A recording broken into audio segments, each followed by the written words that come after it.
नमस्कार दोस्तों, सबसे पहले आपको और आपके पूरे परिवार को नए साल की हार्दिक शुभकामनाएं।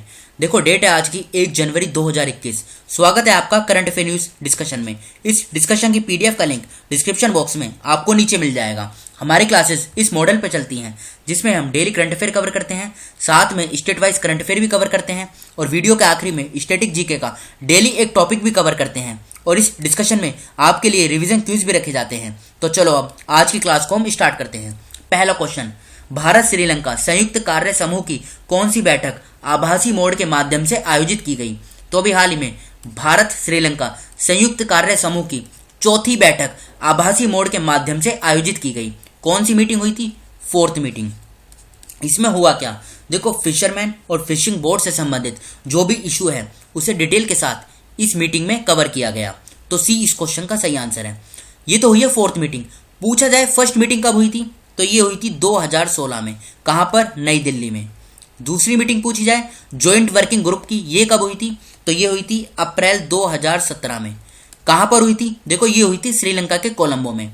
और थर्ड मीटिंग कब हुई थी? ये हुई थी अक्टूबर 2017 में। कहां पर? ये भी नई दिल्ली में हुई थी। और अब 2020 में फोर्थ मीटिंग ये वर्चुअली ऑर्गेनाइज्ड हुई, मतलब वीडियो कॉन्फ्रेंसिंग के माध्यम से।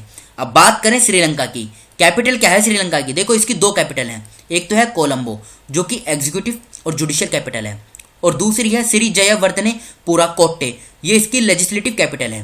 राष्ट्रपति कौन है श्रीलंका के? गोताबये राजपक्षा। और प्रधानमंत्री महिंद्रा राजपक्षा। भारत और श्रीलंका के बीच में एक स्टेट है, नाम क्या है उसका? पाल्क स्टेट।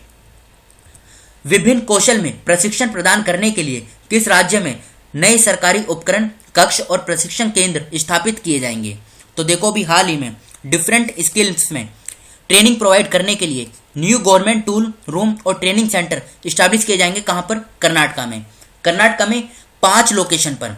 नाम क्या है उनके? देखो, एक है चित्रदुर्ग। ये इंपॉर्टेंट नहीं है, मतलब लोकेशन याद होना जरूरी नहीं है, जैसे हुंसरू, चित्रदुर्ग, मदाकेरी, कोप्पाला और चलाकेरी। बस इतना आप याद रखिए कि ये कहां पर स्टैब्लिश किए जाएंगे? कर्नाटका में। अब कर्नाटका का जो प्रीवियस करंट अफेयर है उसे हम एक बार देख लेते हैं। देखो, कर्नाटका में अभी हाल ही में 31वां जिला बना। नाम क्या है? विजयनगर। भारत का पहला सैंडलवुड म्यूजियम यानी चंदन संग्रहालय, इसको कहां पर ओपन किया गया? कर्नाटका में। केएल राहुल जो कि क्रिकेटर हैं, इनको कर्नाटका सरकार के द्वारा एकलव्य अवार्ड से सम्मानित किया गया। दिल्ली में जिस प्रकार से मोहल्ला क्लिनिक चलते हैं उसी प्रकार से कर्नाटका की कैपिटल बेंगलोर में आम आदमी क्लिनिक को ओपन किया गया। पब्लिक अफेयर्स इंडेक्स 2020 में कर्नाटका चौथे स्थान पर रहा। इंडस्ट्रियल पॉलिसी फॉर 2020-25 को अभी हाल ही में कर्नाटका की कैबिनेट ने मंजूरी दी है। चाइल्ड एडॉप्शन रिसोर्स अथॉरिटी कारा के एक डाटा के अनुसार, जिसमें 1 अप्रैल 2019 से लेकर 31 मार्च 2020 के बीच में सबसे ज्यादा जो गोद बच्चे लिए गए हैं, ये लिए गए हैं महाराष्ट्र में, और इसमें दूसरे स्थान पर रहा है अपना ये कर्नाटका। कर्नाटका की अब आप लोकेशन देखिए। देखो, यह है कर्नाटका की लोकेशन। गोवा, महाराष्ट्र, तेलंगाना, आंध्र प्रदेश, तमिलनाडु, केरला, 6 राज्यों के साथ कर्नाटका की सीमा लगती है। कैपिटल की बात करें तो देखो, बेंगलोर इसकी कैपिटल है। बीएस येदियुरप्पा ये मुख्यमंत्री हैं। वाजुभाई वाला ये राज्यपाल हैं। 31 जिले हैं। लोकसभा की 28 सीट, राज्यसभा की 12, विधानसभा की 224 सीट, विधान परिषद की 75 सीट। यहां पर बाय कैमरल लेजिस्लेचर है। बेंगलोर में इसकी हाई कोर्ट है। अभय श्रीनिवास ओका ये मुख्य न्यायाधीश हैं। Nagarhole national park, Bandipur national park, Bannerghatta national park, Kudremukh national park, Kabini wild life sanctuary, Brahmagiri wild life sanctuary और दंदेली वाइल्ड लाइफ सेंचुरी, ये सभी सेंचुरी और नेशनल पार्क ये कर्नाटका में स्थित हैं। पारादीप बंदरगाह कहाँ स्थित है? देखो, ये न्यूज में क्यों है ये समझते हैं। अभी हाल ही में यूनियन कैबिनेट ने पारादीप पोर्ट पर सुविधाएं को बढ़ाने के लिए एक प्रोजेक्ट को मंजूरी दी है, और 3000 करोड़ की लागत से इस प्रोजेक्ट को सेटअप किया जाएगा, मतलब इसको पूरा बनाया जाएगा। इसमें जो लागत आएगी वो 3000 करोड़ रुपए आएगी। होगा क्या? इसमें एम्प्लॉयमेंट अपॉर्चुनिटीज जनरेट होंगी, और पारादीप पोर्ट की जो कार्गो हैंडलिंग कैपेसिटी है ये इससे बढ़ेगी। तो ये कहां पर है? ये है उड़ीसा में। लोकेशन देखिए पहले एक बार आप। देखो, ये है लोकेशन, ये पारादीप पोर्ट की लोकेशन है उड़ीसा में। अब आप उड़ीसा की एक बार लोकेशन देख लीजिए। ये देखिए, ये है उड़ीसा की लोकेशन। इसके अगर हम आसपास के राज्यों की बात करें तो ये आंध्र प्रदेश, छत्तीसगढ़, इधर है ये झारखंड और पश्चिम बंगाल। 4 राज्यों के साथ उड़ीसा की सीमा लगती है। उड़ीसा की अगर हम कैपिटल की बात करें तो देखो, भुवनेश्वर इसकी कैपिटल है। नवीन पटनायक ये मुख्यमंत्री हैं। गणेशी लाल राज्यपाल हैं। 30 जिले हैं, लोकसभा की 21 सीट, राज्यसभा की 10, विधानसभा की 147 सीट। कटक में इसकी हाईकोर्ट है। एस मुरलीधर ये मुख्य न्यायाधीश हैं। Bhitarkanika national park, Similipal national park, Gahirmatha wildlife sanctuary ये इंपॉर्टेंट है, और Satkosia gorge wildlife sanctuary, ये सभी सेंचुरी और नेशनल पार्क ये उड़ीसा में स्थित हैं। किस राज्य को 6 और महीनों के लिए अशांत क्षेत्र घोषित किया गया है?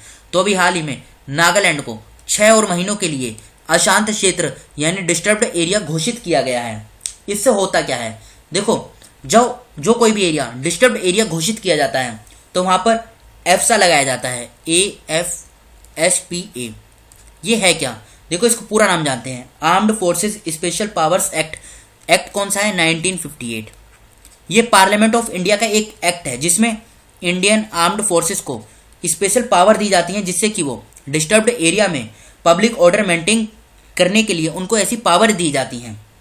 तो और देखो नागालैंड में काफ़ी दशक से ये एस्पा लगा हुआ है। ये काफ़ी बार ना नॉर्थ ईस्ट में ही देखने को मिलेगा, मतलब जो नॉर्थ ईस्ट के एरिया हैं वहाँ पर ये डिस्टर्ब्ड एरिया ज़्यादा होता है तो वहीं पर ये इसको लगाया जाता है एफसा एक्ट को।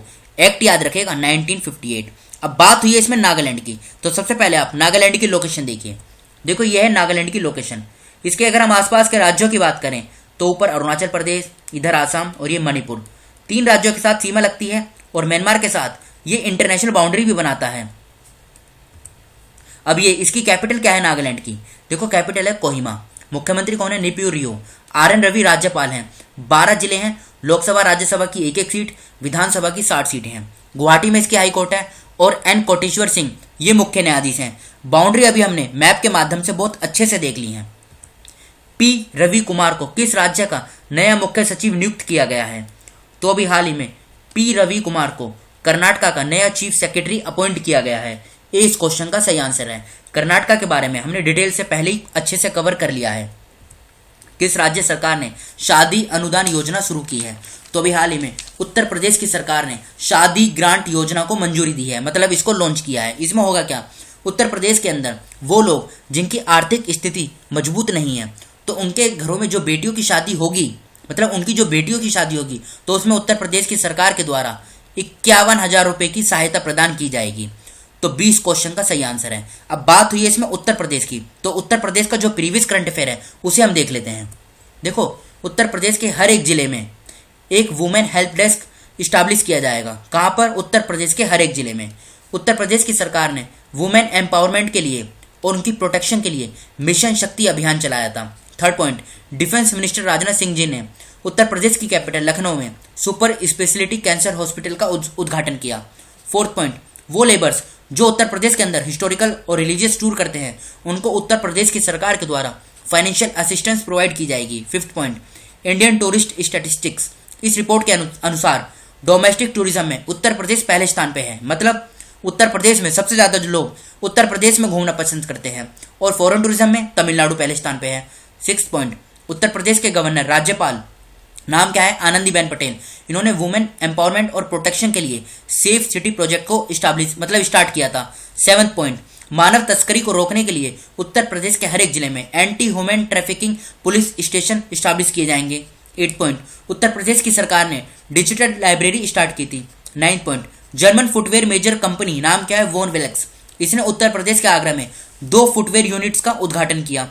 10 पॉइंट, नीति आयोग के द्वारा सितंबर 2020 के लिए एस्पिरेशनल डिस्ट्रिक्ट की जो रैंकिंग दी गई थी उसमें उत्तर प्रदेश का चंदौली जिला पहले स्थान पर रहा है। 11 पॉइंट, उत्तर प्रदेश के गोरखपुर में फरवरी 2021 में इंटरनेशनल बर्ड फेस्टिवल आयोजित किया जाएगा। और अभी हाल ही में उत्तर प्रदेश की सरकार ने मिशन रोजगार अभियान को लॉन्च किया था।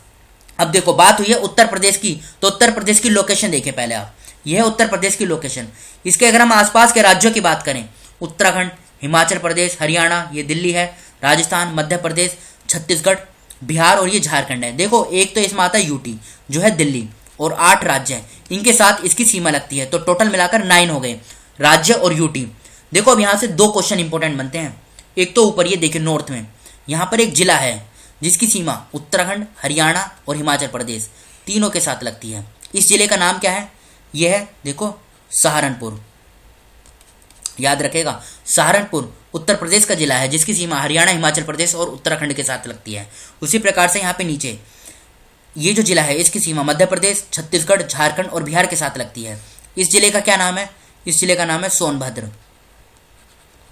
भारत के अंदर एकमात्र उत्तर प्रदेश का यही ऐसा जिला है सोनभद्र जिसकी सीमा 4 राज्यों के साथ लगती है, मध्य प्रदेश, छत्तीसगढ़, झारखंड और बिहार। अब उत्तर प्रदेश की कैपिटल क्या है? उत्तर प्रदेश की कैपिटल है लखनऊ।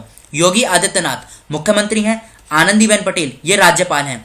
75 जिले हैं, लोकसभा की 80 सीट, राज्यसभा की 31, विधानसभा की 403, विधान परिषद की 100 सीटें हैं। ये सभी सीटें दूसरे राज्य के कंपैरिजन में उत्तर प्रदेश में सबसे ज्यादा हैं। इलाहाबाद में इसकी हाईकोर्ट है, गोविंद माथुर मुख्य न्यायाधीश हैं।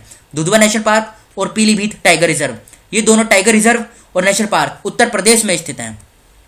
किसे ग्लोबल अलायंस ने गावी बोर्ड में सदस्य के रूप में नामित किया गया है?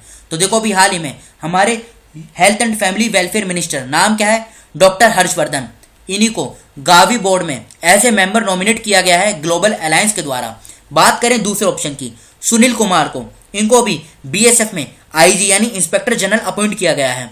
हेमंत कुमार को scientist of the year award से सम्मानित किया गया है डीआरडीओ के द्वारा, डिफेंस रिसर्च डेवलपमेंट ऑर्गेनाइजेशन। पोल जाचेरिया, इनको केरला का सर्वोच्च साहित्य सम्मान, नाम क्या है? एजुतचंद पुरस्कार, इससे सम्मानित किया गया था। बात करें गावी की, ये है क्या? देखो इसका पूरा नाम जानते हैं, global alliance for vaccine and immunisation. फिर से बोलता हूं, global alliance for vaccine and immunisation. ये public private global health partnership है। मकसद क्या है इसका? गोल क्या है? देखो गोल है increasing access to immunization in poor countries. Common सा गोल है, याद रखेगा। तो इसमें किसको नॉमिनेट किया है? अभी हमारे health and family welfare minister, नाम क्या है? डॉक्टर हर्षवर्धन। बढ़ते हैं हम अगले क्वेश्चन की तरफ। यूनाइटेड किंगडम और किस देश ने 29 दिसंबर 2020 को मुक्त व्यापार पर एक समझौते पर हस्ताक्षर किए हैं? तो अभी हाल ही में यूके और वियतनाम ने, इन दोनों ने मिलकर 29 दिसंबर 2020 को मुक्त व्यापार पर एक समझौते पर हस्ताक्षर किए हैं। तो सी इस क्वेश्चन का सही आंसर है। अगले 7 साल में 99% टैरिफ को खत्म कर दिया जाएगा, ये इसका मेन मकसद है। बात करें यूके की, कैपिटल क्या है? लंदन। प्रधानमंत्री कौन है? Boris Johnson. वियतनाम की बात करें, कैपिटल क्या है? हनोई। इसकी आप करेंसी याद रखेगा, वियतनामीज डोंग, ये आगे का नाम याद रखेगा, वियतनामीज डोंग, ये वियतनाम की करेंसी है। अब बढ़ते हैं हम अगले क्वेश्चन की तरफ। मैं भी डिजिटल अभियान कब आयोजित किया गया? मतलब कब आयोजित किया जाएगा ये? तो देखो मैं भी डिजिटल यानी मी टू डिजिटल, तो ये ऑर्गेनाइज किया जाएगा कब? जनवरी 2021 में। ए इस क्वेश्चन का सही आंसर है। देखो 4 जनवरी 2021 से लेके 22 जनवरी 2021 तक ये चलेगा। और इसमें होगा क्या? More than 10 lakh street vendors को डिजिटल पेमेंट के क्षेत्र में इन्हें ट्रेन किया जाएगा, ये आप याद रखेगा। देखो एक बात समझिए आप, स्ट्रीट वेंडर्स कौन होते हैं? देखो स्ट्रीट वेंडर्स वो होते हैं जो रोड के किनारे सब्जियां, ठेलियां ये लगाते हैं। जैसे किसी ने पान की दुकान लगाई तो इनका जो छोटा बिजनेस है, इन्हें स्मॉल बिजनेसमैन भी बोलते हैं। तो लॉकडाउन के कारण जब कोविड-19 की महामारी में लॉकडाउन लगा तो इनका बिजनेस ठप हो गया, और उसी बिजनेस को उठाने के लिए केंद्र सरकार ने prime minister street vendors Atmanirbhar Nidhi scheme को स्टार्ट किया। इसमें क्या हुआ? इन स्मॉल बिजनेसमैन यानी स्ट्रीट वेंडर्स को 10,000 रुपये दिए जाएंगे लोन के रूप में, बिना किसी गारंटी के, जिससे ये अपने बिजनेस को उठा सकें। तो अब उसी के तहत मैं भी डिजिटल ड्राइव को ऑर्गेनाइज किया जाएगा कब? जनवरी 2021 में। तो ए इस क्वेश्चन का सही आंसर है। बढ़ते हैं हम अगले क्वेश्चन की तरफ। भारत का पहला पॉलिनेटर पार्क किस राज्य में स्थापित किया जाएगा? तो देखो उत्तराखंड का जो नैनीताल जिला है वहां पर है हल्द्वानी, वहीं पर इसको सेटअप किया जाएगा।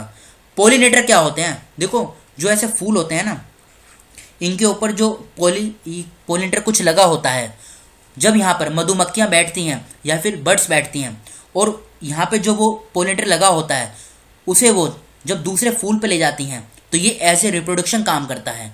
तो अब सरकार ने फर्स्ट पॉलिनेटर पार्क को सेटअप करेगी कहाँ पर? उत्तराखंड के नैनीताल जिले में हल्द्वानी में।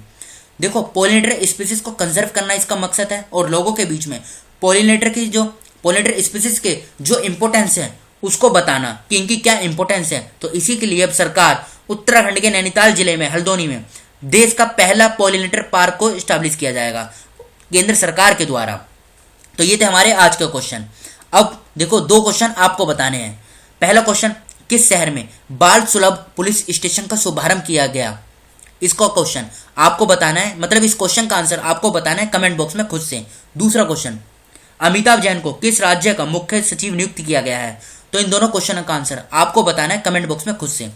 अब देखो, हमारी जो स्टैटिक जीके की सीरीज चल रही है, जिसमें हम इंडियन पॉलिटी को कवर कर रहे हैं और इंडियन पॉलिटी में भी सबसे पहले पार्लियामेंट टॉपिक को कवर कर रहे हैं। देखो, उन टॉपिक को कवर किया जाएगा सबसे पहले जहां से क्वेश्चन एग्जाम में पूछे जाते हैं। हिस्ट्री हो, ज्योग्राफी हो, इकोनॉमी हो, साइंस हो, सभी के मतलब सभी सब्जेक्ट के सभी इंपॉर्टेंट टॉपिक को इसमें कवर किया जाएगा। तो अभी हमारा पार्लियामेंट टॉपिक चल रहा है, जिसमें हमारी 2 क्लास अपलोड हो गई हैं। फर्स्ट क्लास में हमने बेसिक समझा था, राज्यसभा और लोकसभा की कंपोजिशन देखी थी। सेकंड क्लास में हमने क्वालिफिकेशन देखी थी मेंबर ऑफ पार्लियामेंट की, और एक पर्सन को मतलब एक एमपी को किस तरीके से डिस्क्वालीफाई किया जाता है वो देखा था। आज जो हमारी थर्ड क्लास है, इसमें हम प्रिसाइडिंग ऑफिसर के बारे में समझेंगे। तो स्टार्ट करते हैं क्लास को। सबसे पहले तो आप ये बताइए, प्रिसाइडिंग ऑफिसर क्या होता है? देखो, यह है लोकसभा और इधर है ये राज्यसभा। लोकसभा में होते हैं स्पीकर और डेप्यूटी स्पीकर, उसी प्रकार से राज्यसभा में होते हैं चेयरमैन और डेप्यूटी चेयरमैन। तो ये जो होते हैं ना, ये होते हैं प्रिसाइडिंग ऑफिसर। बस आप ये याद रखेगा, चेयरमैन जो होते हैं ये होते हैं उपराष्ट्रपति यानी वाइस प्रेसिडेंट। जो देश में वाइस प्रेसिडेंट के पद पर होते हैं वही राज्यसभा के चेयरमैन भी होते हैं। तो चलो अब समझते हैं हम स्पीकर के बारे में। देखो, स्पीकर कौन होता है? जब नई लोकसभा आती है, मतलब नए मेंबर चुनकर आते हैं, तो उन्हीं के बीच में से स्पीकर को इलेक्ट किया जाता है। याद रखेगा। वैसे तो ये लाइफ साइकिल चलती है इसकी पूरी लोकसभा के साथ। समझते हैं कैसे। देखो, अगर पूछा जाए ये सीट वैकेट कब होती है, मतलब लोकसभा के जो स्पीकर की सीट वैकेट कब होती है, ये 2 पॉइंट आप याद रखेगा। एक तो ये अपना रेजिग्नेशन डेप्यूटी स्पीकर को सौंप दें। देखो, सीधा सीधा क्वेश्चन उठता है कि लोकसभा के स्पीकर अपना जो त्याग पत्र है वो किसको देते हैं? तो ऑप्शन में दिया जाता है प्रधानमंत्री, प्राइम मिनिस्टर, चेयरमैन या फिर डेप्यूटी स्पीकर। तो डेप्यूटी स्पीकर सही आंसर है। सेकंड पॉइंट तो ये बोलता है। थर्ड पॉइंट क्या बोला जाता है?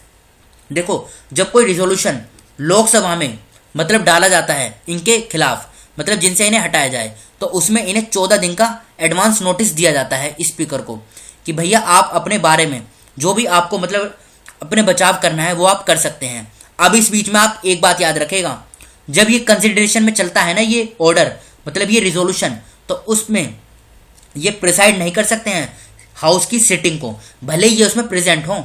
और जब ये और उस टाइम पे क्या होता है, ये पार्ट्स लेते हैं प्रोसीडिंग्स में, हाउस की जो कार्रवाई चलती है उसमें पार्ट लेते हैं और उसमें ये वोट डालते हैं। किसमें? फर्स्ट इंस्टेंस में, मतलब जब वोट डल रही होती हैं तब ये अपनी वोट डालते हैं। एक होता है कास्टिंग वोट। कास्टिंग वोट बोलते हैं जब टाई हो जाता है ना, तो उस समय कास्टिंग वोट यूज की जाती है। ये आमतौर पे तो करते हैं, लेकिन उस टाइम पे जब इनके खिलाफ रिमूवल ऑर्डर चल रहा हो, मतलब रिजोल्यूशन चल रहा हो, उसमें ये अपनी कास्टिंग वोट का इस्तेमाल नहीं करते हैं। ये सिर्फ फर्स्ट इंस्टेंस में वोट डालते हैं, सेकंड इंस्टेंस में ये वोट नहीं डालते हैं। तो ये बात आप कॉमन है, याद रखेगा। स्पीकर, देखो सबसे पहले तो स्पीकर जो मेंबर होते हैं ना लोकसभा के, उन्हीं में से ही चुनकर आता है स्पीकर। ये एक रूल बना हुआ है कि स्पीकर जो होगा वो होगा रूलिंग पार्टी का, और डेप्यूटी स्पीकर जो होगा ये होगा अपोजिशन पार्टी का। वैसे तो सीनियर मोस्ट मेंबर ही बनते हैं। तो ये तो हमने जान लिया स्पीकर के बारे में अच्छे से। अब पावर क्या क्या होती है स्पीकर की? देखो, पावर इनकी कॉमन है। पार्लियामेंट के लोकसभा के अंदर जो प्रोसीडिंग्स कार्रवाई चलती है उनमें किसी प्रकार की कोई दिक्कत ना है तो ऑर्डर और डेकोरम को मेंटेन करना। सेकंड पॉइंट क्या बोलता है? क्वारम समझिए पहले आप। क्वारम क्या होता है? देखो, जैसे लोकसभा के अंदर 1/10 मेंबर की उपस्थिति होना जरूरी है। मतलब अगर 100 मेंबर हैं टोटल, एक एग्जाम्पल से सहायता से समझ रहे हैं हम, 100 मेंबर हैं तो वहां पर 10 मेंबर होने जरूरी हैं, तभी आगे कार्रवाई चलेगी। जैसे क्लास में होता है ना, 50 मेंबर हैं तो टीचर बोल देता है भैया 10 बच्चे आने चाहिए तभी पढ़ाएंगे। उसी प्रकार से लोकसभा में भी होता है। अगर देखो 1/10 मेंबर वहां पे उपलब्ध नहीं है, मतलब उनकी वहां पे उपस्थिति नहीं है, तो सीधा बोल दिया जाता है अब हाउस को एडजर्न कर दिया जाएगा कुछ टाइम पीरियड के लिए, जब तक कि ये जो कोटा है 1/10 मेंबर का ये पूरा ना हो जाए। अगला पॉइंट देखो, ये फर्स्ट इंस्टेंस में वोट नहीं डालते हैं, ये है नॉर्मल सिचुएशन में। पहली स्लाइड में हमने समझा था जब इनके रेजोल्यूशन की बात चल रही हो उसमें ये सिर्फ फर्स्ट इंस्टेंस में वोट डालते हैं, सेकंड में नहीं डालते हैं। और नॉर्मल सिचुएशन में ये फर्स्ट में नहीं डालते हैं, जब टाई हो जाता है जब ये अपनी कास्टिंग वोट का इस्तेमाल करते हैं। ये पॉइंट याद रखेगा, सीधा सीधा स्टेटमेंट वाइज पूछा जाता है एग्जाम में। अब देखो, ये ज्वाइंट सिटिंग को प्रिसाइड भी करते हैं। ज्वाइंट सिटिंग क्या होती है? लोकसभा और राज्यसभा में किसी मुद्दे को लेकर गतिरोध आ जाए, मतलब वहां पे टाई हो जाए, तो फिर ज्वाइंट सिटिंग बुलाई जाती है लोकसभा और राज्यसभा की। उसको फिर ये लोकसभा के स्पीकर प्रिसाइड करते हैं। यहां से क्वेश्चन उठता है कि ज्वाइंट सिटिंग को प्रिसाइड कौन करता है, तो ये करते हैं लोकसभा के स्पीकर। अब अगला पॉइंट देखो, मनी बिल। मनी बिल के बारे में हम आगे डिटेल से समझेंगे। अभी यहाँ ये समझ लीजिए कि मनी बिल में जो पावर होती है ना, ये लोकसभा की ज़्यादा होती है राज्यसभा के कंपेरिजन में। राज्यसभा के यहाँ पे कुछ पावर नहीं होती है, और कौन सा बिल मनी बिल है या फिर नहीं है, उसमें जो डिसाइड करते हैं वो लोकसभा के जो स्पीकर होते हैं, उन्हीं का ही डिसीजन फाइनल माना जाता है। अब डेप्यूटी स्पीकर के बारे में हम समझ लेते हैं। देखो, जिस प्रकार से लोकसभा के स्पीकर होते हैं ना, उसी प्रकार से डेप्यूटी स्पीकर भी होते हैं। लेकिन आप ये याद रखिएगा, देखो इस लाइन को समझिएगा, deputy speaker is not subordinate to the speaker. मतलब ये स्पीकर के अधीन होकर काम नहीं करते हैं, ये डायरेक्टली रेस्पॉन्सिबल होते हैं टू द हाउस के। ये डायरेक्टली मतलब लोकसभा के अधीन होते हैं, स्पीकर के अधीन नहीं है। स्पीकर के सबऑर्डिनेट काम नहीं करेंगे, ये हाउस के अकॉर्डिंग काम करेंगे। अब इनको कब चुना जाता है, जब स्पीकर अपनी जगह ले लेते हैं, तो डेप्यूटी स्पीकर के जो इलेक्शन की डेट है उसे फिक्स की जाती है स्पीकर के द्वारा। ये आप याद रखेगा, इंपॉर्टेंट है। और बाकी तो वही कॉमन सी चीजें हैं। देखो, एक क्वेश्चन मैं आपसे पूछता हूं, जब ज्वाइंट सिटिंग होती है तो इसे प्रिसाइड कौन करते हैं? वैसे तो आमतौर पे स्पीकर करते हैं। अब स्पीकर नहीं है तो कौन करेंगे? तो देखो फिर करते हैं डेप्यूटी स्पीकर। अगर ये भी उपलब्ध नहीं है तो फिर कौन करेंगे? क्या चेयरमैन करेंगे या फिर डेप्यूटी चेयरमैन करेंगे? तो देखो, अगर आपको कंसेप्ट क्लियर है, चेयरमैन कौन होता है? ये होते हैं वाइस प्रेसिडेंट। मतलब ये वाइस प्रेसिडेंट है तो ये पार्लियामेंट के मेंबर नहीं है। जो देश में उपराष्ट्रपति के पद पर होगा वही चेयरमैन के पद पर होगा राज्यसभा के। तो ये इस मीटिंग को प्रिसाइड नहीं करेंगे। मेंबर कौन है? मेंबर है डेप्यूटी चेयरमैन, ये इस मीटिंग को प्रिसाइड करेंगे। फिर से बोलता हूं, स्पीकर करते हैं ज्वाइंट सिटिंग को प्रिसाइड। स्पीकर नहीं है तो डेप्यूटी स्पीकर करेंगे, और ये भी नहीं है तो तब करेंगे डेप्यूटी चेयरमैन। वैसे तो ऐसा अब तक हुआ नहीं है कि ये तीनों उस टाइम पे एक साथ उपलब्ध ना हो, तो ये एक प्रोसीजर है, आप इसे याद रखेगा। अब कुछ इंपॉर्टेंट आर्टिकल आप समझ लीजिए। जैसे आर्टिकल 93 में हाउस ऑफ द पीपल यानी लोकसभा के स्पीकर और डेप्यूटी स्पीकर के बारे में जिक्र है। आर्टिकल 108 ज्वाइंट सिटिंग के बारे में बोलता है, दोनों हाउसों के। आर्टिकल 110 ये मनी बिल के बारे में डेफिनेशन प्रोवाइड करता है। पूछा जाता है कि मनी बिल से कौन सा आर्टिकल रिलेटेड है, तो ये आर्टिकल 110 है। तो ये था हमारी आज की डिस्कशन। फिलहाल इस डिस्कशन को हम यहीं पे रोकते हैं। देखो, आज हमने स्पीकर और डेप्यूटी स्पीकर समझा, कल हम चेयरमैन और डेप्यूटी चेयरमैन को समझेंगे।